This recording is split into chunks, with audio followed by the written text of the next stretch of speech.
This is the Ivy League Hoops Hour, where we cover all things men's basketball in the Ancient Eight. And this is a special halftime edition, if you will, as we have started halfway through the season and coming to the close of 2021. Obviously, an eventful year on a number of levels. And we are happy to kind of chop it up for you and talk a bit as we go into the new year of 2022. I'm your co-host, Coach Sidney Johnson, former head coach of the Princeton Tigers from 2007 to 2011, and former three-time captain of the Tigers in 95, 96, and 97. And each and every week, I am joined by my co-host, Princeton alum and former Princeton graduate assistant coach, my guy, Lawrence L-Boogie Schuler. Lawrence, how you making out? Feeling great, Coach. How about you? I'm doing terrific, Lawrence, and I always want to remind our listeners, please join our conversation, whether it's the topics, guests that you have in mind, or your responses to Lawrence and I as we go point, counterpoint, weigh in. Please write to us at ivyleaguehoopshour@gmail.com. Let us know where you stand. And also, an additional reminder, please don't keep this show and this fun to yourselves. Spread the word to friends, family, colleagues. Let them know about the show. Encourage them to follow, subscribe, and give us a 5-star rating, as we want to get the Ivy League Hoops Hour on everyone's iPhone, iPod, however you take in your podcast.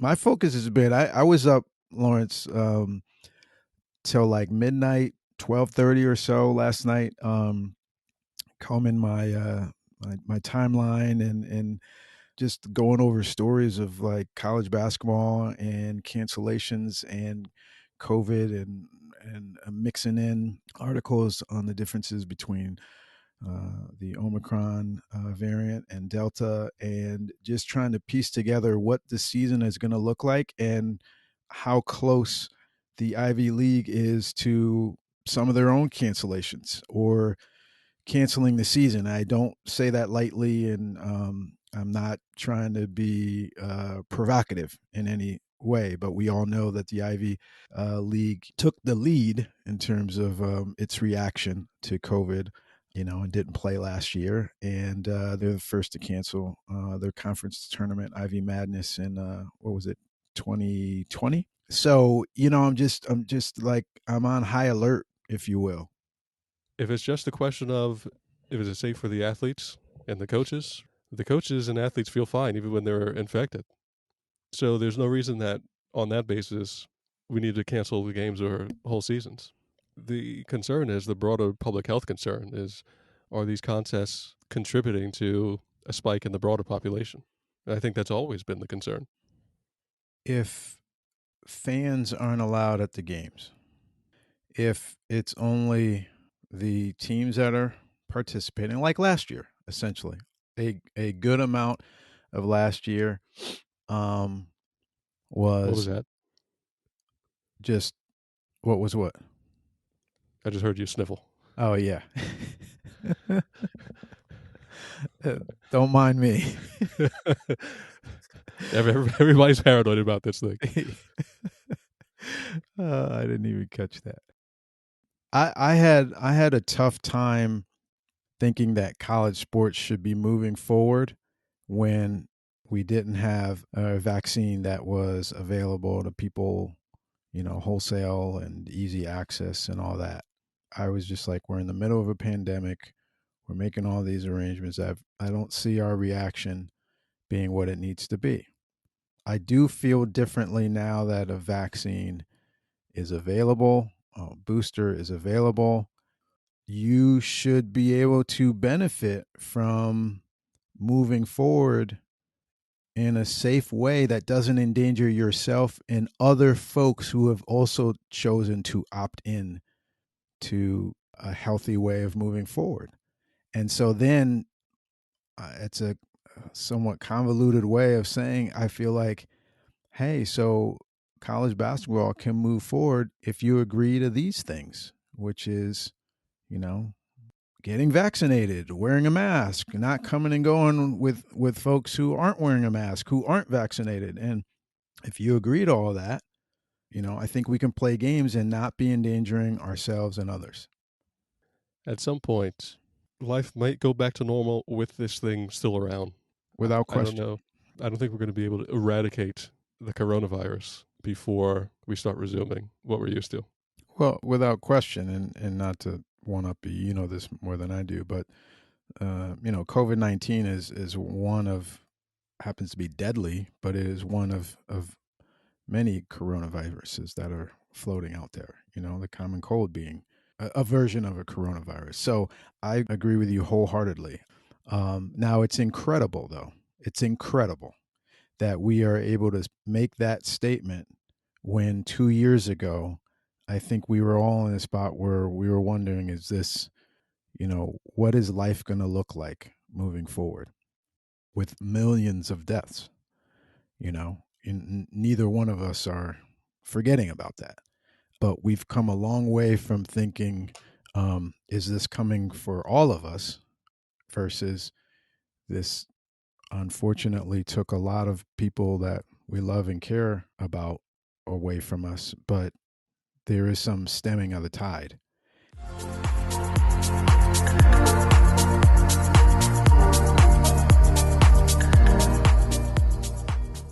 All right, Coach, let's do some predictions for 2022. The Ivy League Defensive Player of the Year will be. The Ivy League Defensive Player of the Year will be, once again, Jalen Gainey from Brown. So a couple years ago, the most recent season of Ivy League play, Gainey was a Defensive Player of the Year. And basically, Lawrence, I mean, obviously we know how well he blocks shots, but he's that classic rim protector as well. So if he's not blocking your shot, he's affecting it so much. Guys are going in there, they're shying away from finishing on a drive and they're forced to kick it out. Maybe that's not the best shot. He also, Jalen, has shown early in this season his ability to switch out on guards. So often Mike Martin might have them playing what I would call switch five defense, where whether it's a ball screen, back screen, any type of screen, he's allowing his center, Jalen, to be involved and switch out. Beyond guards, he's able to stay in front of them, block their shot, discourage them from shooting a three and giving up the basketball. So his impact on the game is immense. He is surrounded by a number of very good on-ball defenders. The kid Ferrari off the bench, Mitchell, who starts for Brown. But to me, he's the number one defensive player in the league. I don't think it's close, and I predict that he'll win Defensive Player of the Year once again in this 21-22 season. How about the Ivy League Rookie of the Year? Is it Keno Lilly Jr. or are you taking the field? Great question. I'm going with Keno Lilly. I mean, I was watching the Brown game against Syracuse just the other night, and Mike Martin subs him in before the first media timeout. I mean, he's essentially a starter. I mean, the kid's playing starters minutes. He's taking starter shots. They're leaning on him. He certainly is kind of what I would call the it guy. You always need someone essentially, an escape artist, to kind of bail you out if the possession isn't flowing the way you want it to, or the defense is kind of locked down whatever play you're running. And somehow, some way, the ball gets in his hands and he just makes something happen. And there's not a lot of players who can do that. There's a couple good freshmen for Columbia. It's been the one bright spot for them. Murphy is the one that sticks out the most for Columbia, for the Lions. But I would say for me, Lilly's the kid that I'm going to go with. He's been able to perform night in and night out, and also on the road, which I think says a lot about the kid. And he's cool as they come. Product of Washington, D.C., Maryland, Virginia area, played at the Landon School, well coached in high school, now being well coached in college. I would expect him to win Freshman of the Year. So Brown has the Defensive Player of the Year and the Rookie of the Year. So how much will it sting if they miss out on Ivy Madness? That would sting a great deal, but Lawrence, I'm going to tell you, it's not going to happen. I definitely think Brown is going to finish in the top four, and I'll say this, I'll even go a little bit further. I'm willing to bet a Lawrence Schuler monthly paycheck, not my own, but his, that it is not going to finish a traditional HYPP, meaning Harvard, Yale, Princeton, Penn. That's not happening this year. I think that Brown is almost a lock, but I don't want to get ahead of myself, but almost a lock to be a top 4 finish. They bring a whole lot to the table defensively, and that's their calling card and their differentiator, if you will, in the league, Lawrence. There's a lot of good offenses. Obviously, Princeton and Cornell sitting at the top in terms of their fast pace and their efficiency points per possession. Dartmouth is looking good in that category as well. Penn shoots the absolute lights out from the 3-point line. But Brown is the one, and this used to be reserved for Yale, who's not quite as defensively efficient as they have been. And offensively, Yale has not been as efficient as they in their last championship, most recent championship season, led the league in assists and offensive efficiency. They were outstanding, one of the best in the country. Brown now has the best defense in the league right now. Their defense travels well on the road. We've referenced before that they're the only team in the league that's holding opponents to under a point per possession in road games. And so I'm really excited and looking forward to seeing how they go against some of these very good offensive teams. And I think they're going to come out, on the good side of things more than not. So I have them finishing top 4. Cornell can potentially finish in the top 4. Princeton's a deadlock. And so now that leaves a spot open for Harvard, Yale to try to bump somebody.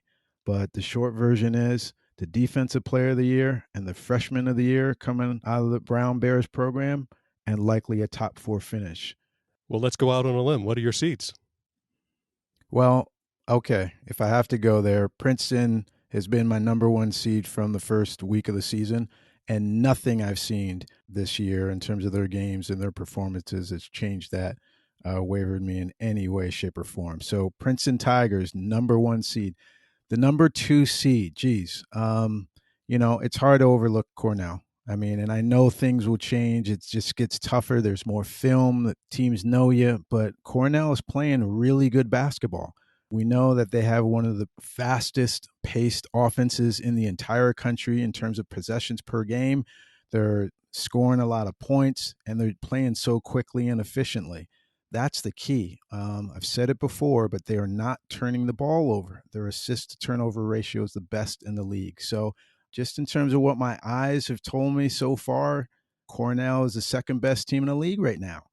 I'm going to go with Harvard as my 3rd seed. I think they are just incredibly skilled.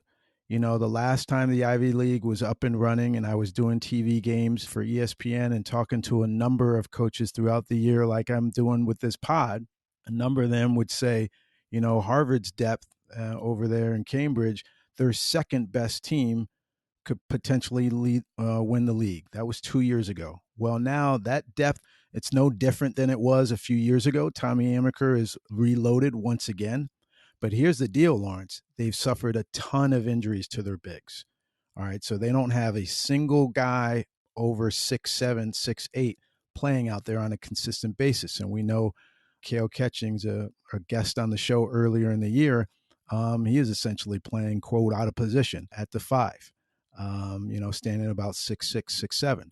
So they've dealt with a lot of injuries, and yet they've still remained competitive. So my mind, my heart, my knowledge tells me if they get healthy, they are a lock for a top 4. So I'm going to put them in at 3, and I'm going to say Brown Bears coming in at 4. Now, that says, oh, well, where is Yale? Right now, I just don't see it. I could see it in the league, and I'll be saying something different in 3, 4, 5 weeks. But right now, Princeton, Cornell, Harvard, Brown, there's your seeding for Ivy Madness coming up in 2022. And last but not least, who's your pick for Ivy Player of the Year?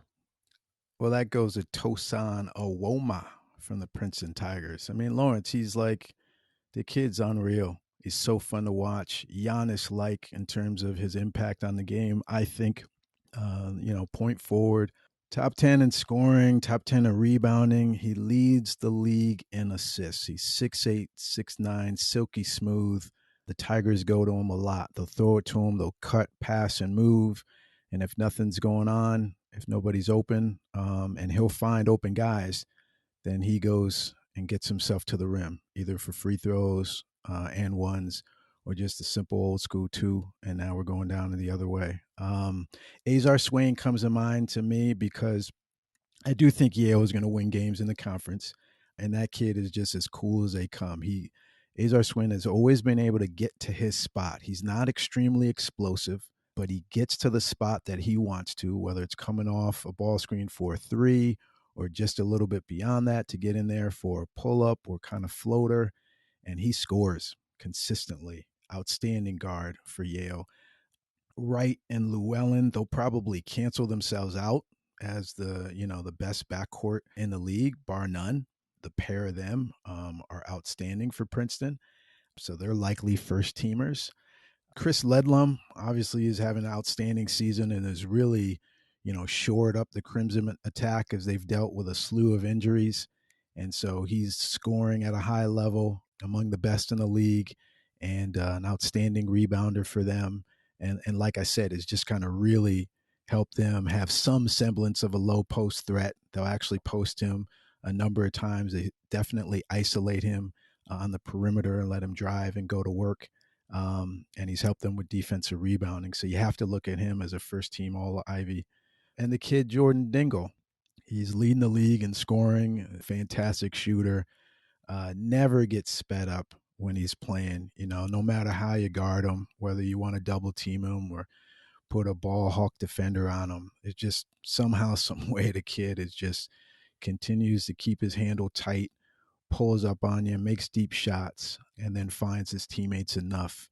But I'm not sure how many games Penn's going to win in the league. They're playing an incredibly young team, 7, 8 freshmen and sophomores in a lineup playing rotation of about 9 or 10. So I'm giving you a lot, Lawrence. Those are kind of, and I didn't even mention the kid show, the 5th-year senior from Brown, who's as tough as they come, and they play a lot through him in terms of posting him up or, isolating him and letting him go to work. But I just think Tosan is just doing so much for the Tigers. They look so good, offensively efficient. They've passed Cornell in terms of their points per possession, and they're winning a whole lot of games, and they've played a tough schedule. So I just think they're going to, not run away with the league, but I just think they're head and shoulders above everybody else. And the best player to me is a guy who's making everyone better and doing so much. That's Tosan Awoma. He's my player of the year.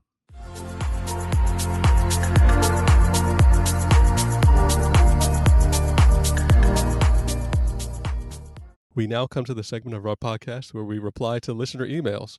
This week's email comes from Zach Woolrich, who writes, given the Princeton ties with John Rogers and my former teammates Kareem Maddox and Dan Mavrades. Here's Maddox, who creates so well down low. He created an open jumper for Mavrades, who knocks down a 3. Who have participated on the professional circuit. I thought I would broach the topic of 3-on-3 basketball. With the growing popularity of this brand of basketball between the Big Three and FIBA and Olympics, what is your opinion of the NCAA adopting it as a sanctioned sport in the near future?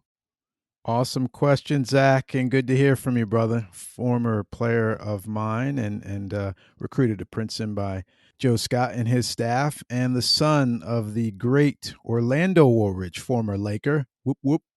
So great to hear from you, Zach. And yeah, there's so much in there. Let's take that on. And let's start with, he mentioned John Rogers. John Rogers is a Princeton alum, and he played under Coach Carrill and was immensely affected, positively influenced by his time with the Tigers and playing for Coach, and believes that was one of the most transformative experiences in his life. John has gone on record with that. So he's remained a huge supporter of Coach Carrill and the Princeton basketball team, just emotionally and just being around and offering his resources and advice and opportunities for folks connected to the program, and obviously a very good basketball player. He co-captained senior year championship team for the Tigers. John also happens to run the Ariel Mutual Funds. Is that right, Lawrence? Ariel Investments? Ariel Investments, thank you. And to my knowledge, is the first African-American to own his own mutual investment fund company in the United States of America, all-time history. So impressive. But John continued to play basketball after graduating and partnered with Craig Robinson, former great, Kit Miller, former great at Princeton, and I believe some guy named Arnie Duncan. Have you heard of him, Lawrence? Here and there, yeah.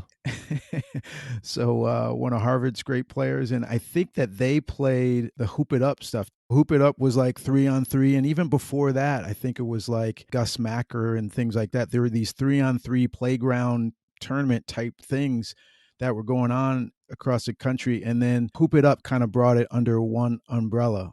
John and his buddies were playing in these tournaments and doing really well, and obviously playing the way we do, getting layups and threes and just making heady plays, winning tournaments, winning championships. And so John has always been very passionate about 3-on-3. Then over the years, as he kind of aged out, if you will, and Craig goes into the college basketball world and Kit's doing his thing, and Mr. Duncan is rubbing shoulders with Barack Obama and others, John even supported younger iterations of Team Princeton, if you will. And so guys like Craig Moore, who is a great, outstanding shooter and played for Bill Carmody at Northwestern, he plays for the team. I believe Sean Jackson may have played for the team, a great shooter for Princeton. And then other guys, a Kareem Maddox, a Dame Rades. And so that 3-on-3, much of the stewardship of that idea and its connection to Princeton comes from John Rogers. So that is why Zach's teammate, Kareem Maddox and Dan Mavrades, both of them became involved in it, and they gold medaled for Team USA now and the Pan American Games, and have won countless tournaments and have flown across the world. Then they started playing with a guy like Damon Huffman, who's from Brown, who played for Craig Robinson. So I can go on, but that's just a little bit of a background in terms of the connection there between John Rogers, Maddox, Mavrades, Princeton, and 3-on-3. So much so that a summer ago, Kareem and John invited myself and Armon Hill, a great Princeton former basketball player and obviously a great coach under Kirill, and then coached at Columbia, and then won a championship with the Boston Celtics alongside Doc Rivers as an assistant coach. He and I spent a week or so out in San Diego training with Kareem and Team Princeton as they were prepping for the Tokyo Olympics. So this all continues to this day. So now, where does that bring us? 3-on-3 basketball, in my humble opinion, is the optimal way to develop the modern era basketball player. And so why do I say that? 3-on-3, and I'm mostly focused on FIBA rules, which is a bit different, and can jump into that or talk through that. But essentially, 3-on-3 allows players to have more interaction with the basketball, on the ball or defending the ball or one pass away from the ball than it does in 5-on-5. And there are studies that have proven that. And I just think that just makes common sense. You and I both know you can play in a 5-on-5 pickup game and you could go 4 or 5 minutes without touching the basketball. Well, 3-on-3 and specifically FIBA 3-on-3 doesn't allow for that. You're going to be involved. FIBA 3-on-3 specifically, after a made basket, the defending team, the ball goes through the net and you zip it to clear it beyond the 3-point line, and then it's live. And so it's a constant flow. So obviously a missed shot, you clear it, but a made shot, you clear it as well. And it's constant go, go, go. And so it demands your involvement. The cardio workout that you get from a 3-on-3 FIBA game is infinitely more than any one player will get in a 5-on-5 game.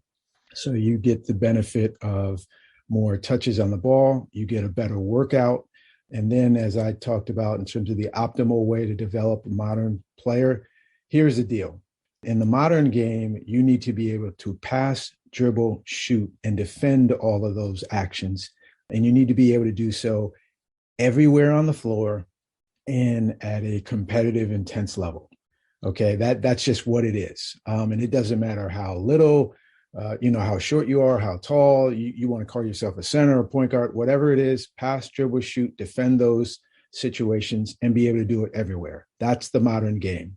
And so I think whether it's at the youth level that I'm very interested in, And I include not only little kids, but middle school and high school and all the way up to college developmental. I think that it's an outstanding way to bring all those skills along. And then the last part, and this has to deal with how we deliver the game and how we offer it up to players in terms of their development.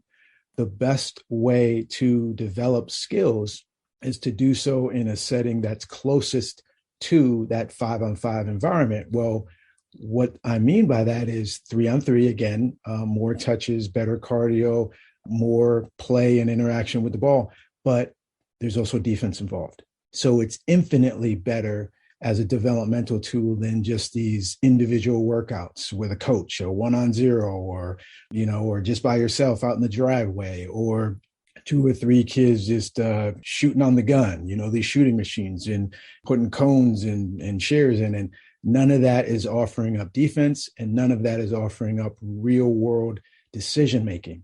And so I'm pretty passionate about all this stuff and have kind of had that, light bulb kind of turn off for me, and can very much envision myself, obviously, in the continuation of my coaching, whether it would be 5-on-5 or developing youth players, will always be having 3-on-3 as an integral part, because it particularly zeroes in on that cognitive part that players need, where they have to be making decisions. They need to lead in terms of problem solving, and 3-on-3, FIBA especially, but even old school to some level of 3-on-3, it brings all that out in a better setting, in a more efficient setting than traditional 5-on-5.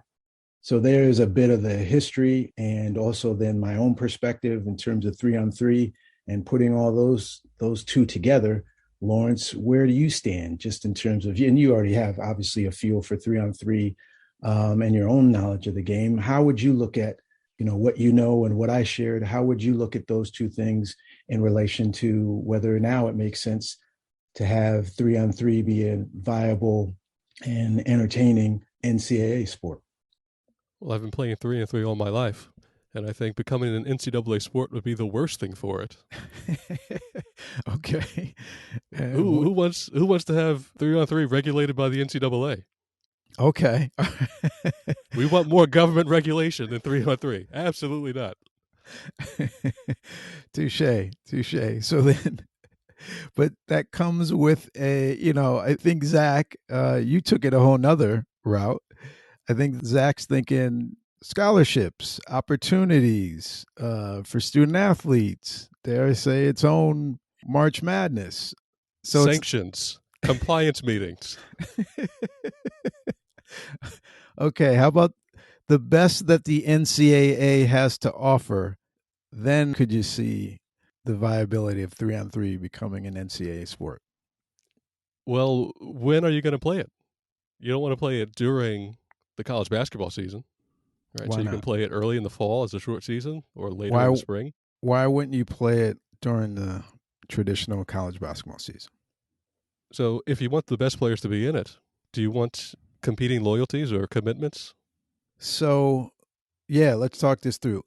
I think that there are very, very good players who might perform better in 3-on-3 than they would in 5-on-5. Does that make them better or worse? I don't know.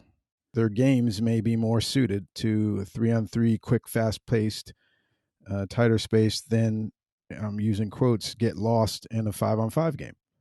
And then, Lawrence, there's so many players playing basketball, at least in my mind. I just think there's so many. There's more basketball players who want to play college than there are opportunities. If you're playing 3-on-3 college basketball and your season runs from October to March, are you getting seen as much as 5-on-5? And yes, do you have to make a choice to not play during the traditional season? Yes, but it might be the choice that makes the most sense for you. And so I think you just got to think, hey, I'm not losing out. I'm actually gaining an opportunity. Is your 3-on-3 team going to have a coach that is paid by the university? Yes. Okay. And is your coach going to be handing out scholarships? Depends. So you haven't changed anything except you added another basketball team that's going to compete with the other basketball team, the main basketball team? Are they part of the same staff, or are they recruiting against each other for the same players? I'm going to give you two answers. One, in my next calling as a coach, I'm going to have my guys playing 3-on-3 throughout the year on my 5-on-5 traditional basketball team, because of what I believe it does in terms of overall player development. Whether it's from a cardio aspect, whether it's from more touches on the ball, whether it's from – go ahead. Well, that doesn't answer the question. I'm getting there. You just completely ducked the question. So no, I'm so getting you're there. telling me there. you are both the 5-on-5 and the 3-on-3 basketball coach? You're collecting two checks now? No, I'm not. I'm reiterating the fact that I believe in 3-on-3 basketball as the optimal way to develop players. All right, so that's for my 5-on-5 team that I'm over here. Somewhere down the hall, somebody else is the head coach for, and I think this would make sense, for the men's and women's 3-on-3 program. I think that there can be one coach for a team of 4. You normally, 3-on-3 plus a sub. So one coach for 2 teams of 4. The women's 3-on-3 team that has 4 players, the men's team that has 4 players. Do they need to be fully funded scholarship-wise? No. But neither is soccer, baseball, lacrosse, swimming, et cetera, et cetera. So adding a Division I sport does not mean you're adding millions of dollars to your budget. You might grant the coach one scholarship to split up between 4 players for the men and one scholarship to split up between 4 players for the women. The coach is probably going to get paid commensurate to whatever the university thinks he or she warrants, plus hopefully some health insurance on the side. But no, I don't, and I don't think they compete. I'll say it again. I'm probably not saying it well enough is why I'm repeating myself, but I don't think they're competing for the same players. Now, if you have a player, if that 3-on-3 coach walks down the hall and says, "Hey, coach, do you have someone who's not playing as much and is thinking about leaving the game but might want to try 3-on-3?" And I do, sure. But I don't think they're trying to poach my players or I'm trying to poach theirs. I can't wait until some ambitious 3-on-3 head coach says, "Listen, I know you're the best player on the 5-on-5 team, but you're a one and done anyway. And we have all of our games are going to be televised. Ice Cube is going to be there for the big 3. You only have to practice like 3 times a week. You get the full ride. Just come over to 3-on-3." You have a dark part of your personality that I think it comes out in some of these conversations where it's like you're assuming the worst.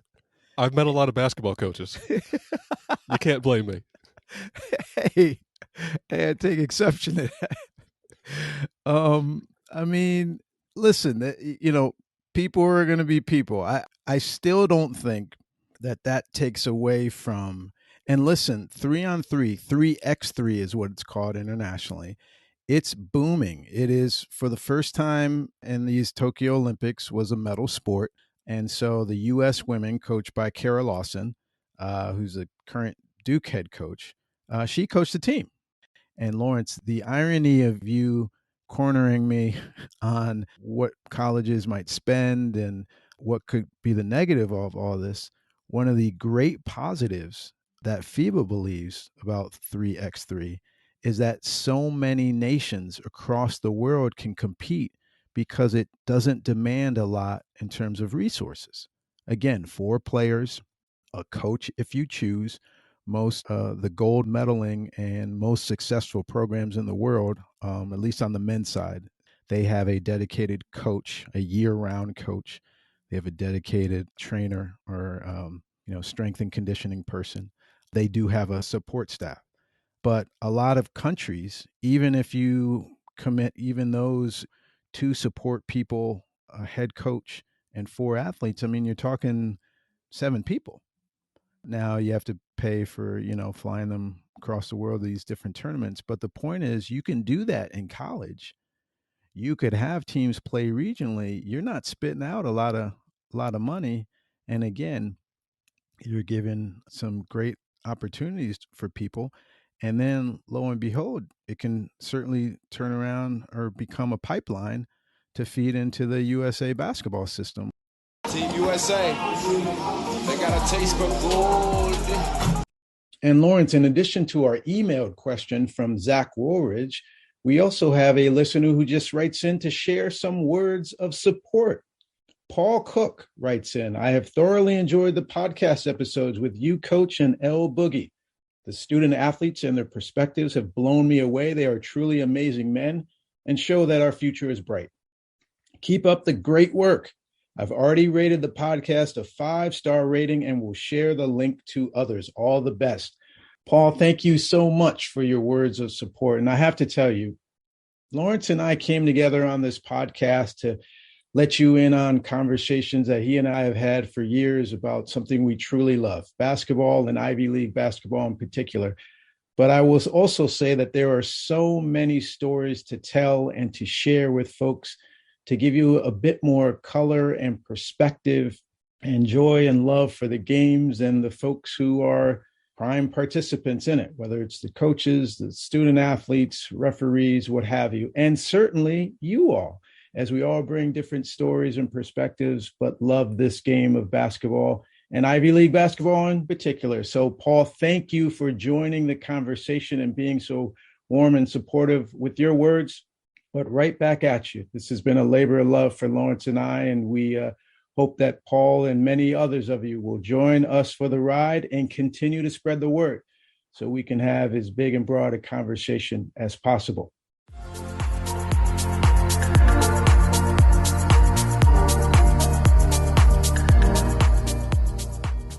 Let's call it what it is. Division I basketball for men and women is fully funded, meaning every player on the team is on a full scholarship. All right. Oh, hold the phone. That can't be true. That's 100% true. I was going to say, apart from walk-ons, that's 1,000% true. They're on the team. So this is your prejudice against the walk-ons. they are on the team. They're not fully funded. Right, but they're invited onto the team. They're not recruited onto the team, which is, fundamentally different. I love it. I love it. There's just this one stark exception in your mind. I feel like I'm not going to change your mind on that point at all. Walk and talk me through how I should view that. So I don't know if there's a way that you should view it. It just seems like a very particular way of viewing the situation. There's a fundamental difference between being a walk-on student athlete and a recruited student athlete. There is a fundamental difference, and here's what it is. Are you ready? Hold on, before you drop it on me, I'll just say that in the manner that you actually treat the players, just knowing from experience, there's actually no difference. You give them the same courtesy, respect, coaching as the rest of them.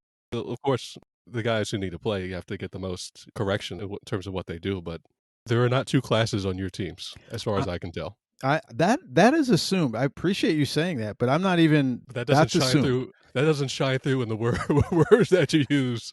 Well, the fundamental difference. Okay, but that's why I want to talk about it, and I can't speak for other teams and coaches and walk-ons and all that. But this is the fundamental, and it's very important to state.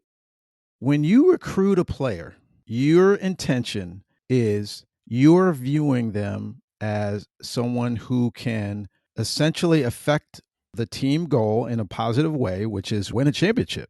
Just win a championship. So this player, I'm bringing in this player to play in games at some point in his career to help us win a championship. And I have a 4-year plan with them in mind.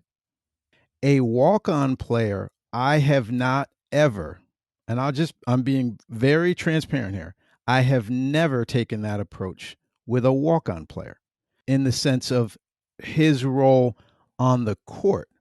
Now, you and I both know that I've had many walk-on players who have developed into a player who is actually playing in games and helping us move towards a championship. whereby even at Fairfield, I put walk-ons on scholarship. But I'm just being transparent in my initial contact and working with them is I'm thinking they can help us with all other things in the program in terms of how hard they work, their values. And you can argue, yes, that had some impact on what goes on the court. Yes, but I didn't have them in mind in terms of them actually being on the court over the course of 4 years, but I've left the door open for that. And in a scholarship player, I'm saying if they can't help this team on the court over a 4-year period, I'm not offering them a scholarship. I would offer them a walk-on spot. That's a fundamental difference. And I don't run and hide from that at all. Ooh, there's something that runs deeper. I think maybe in your playing days, a walk-on ate your breakfast or something. There's just something.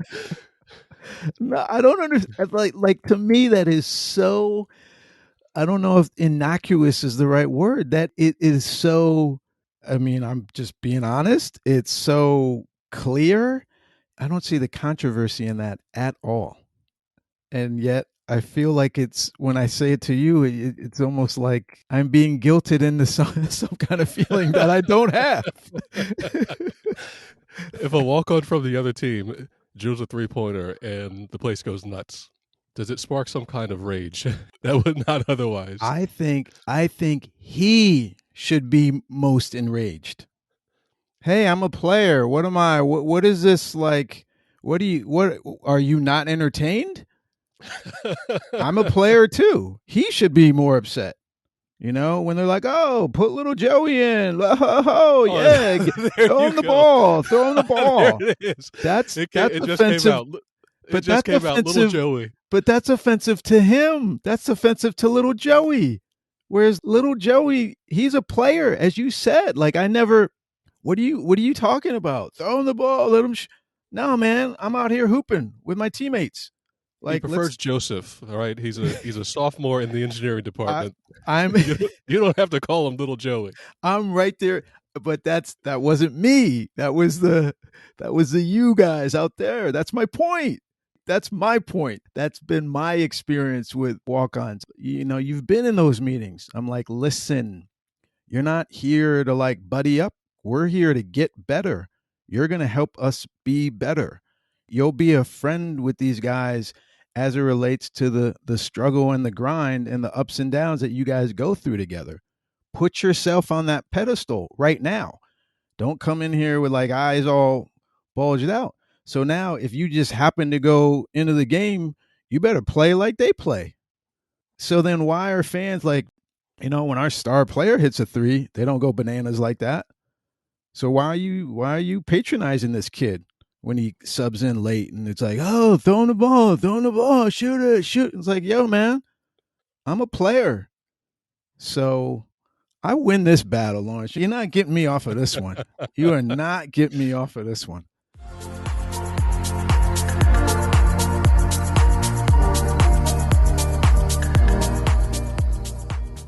Lawrence, what are the big upcoming games we have for the Ancient Eight? It's finally here. The first Ivy League weekend comes up Sunday, January 2nd. We've got Columbia at Yale, Princeton at Harvard, Dartmouth at Cornell, and Brown at Penn. Well, Lawrence, I think that does it for our halftime edition of the Ivy League Hoops Hour. We can't wait to get into 2022. Happy New Year to all of you out there, listeners, and please continue to join us and write in. Let us know how you stand on the different topics, suggestions for the show, guests to bring on. Write into us at ivyleaguehoopshour@gmail.com and let us know where you stand. And as always, again, don't keep this show and the fun that we're having to yourselves. Spread the word to friends, family, colleagues. Let them know about us. Encourage them to follow, subscribe, and give us a 5-star rating. Lawrence, what do we have as we say goodbye to our listeners? I have my New Year's resolution. It's to learn a little bit of Hebrew and a little bit of Swedish for our listeners abroad. Well, that's a good one, Lawrence. And my New Year's resolution is to keep the momentum of this show going. How about that? We've had so much fun so far. We say it all the time that this has been a labor of love, and it sure is for myself and Lawrence. We assure you we will be racking our brains, coming up with the best topics to cover, and certainly responding to your emails and getting those great guests week in and week out. So we look forward to next week joining you all in 2022 with a new guest to cover and talk about all things men's basketball and the Ancient Eight. Thank you for joining us. We'll see you next week.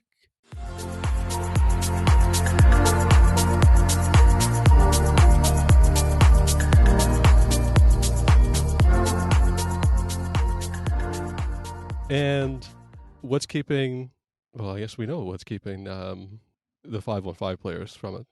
They're on the 5-on-5 team.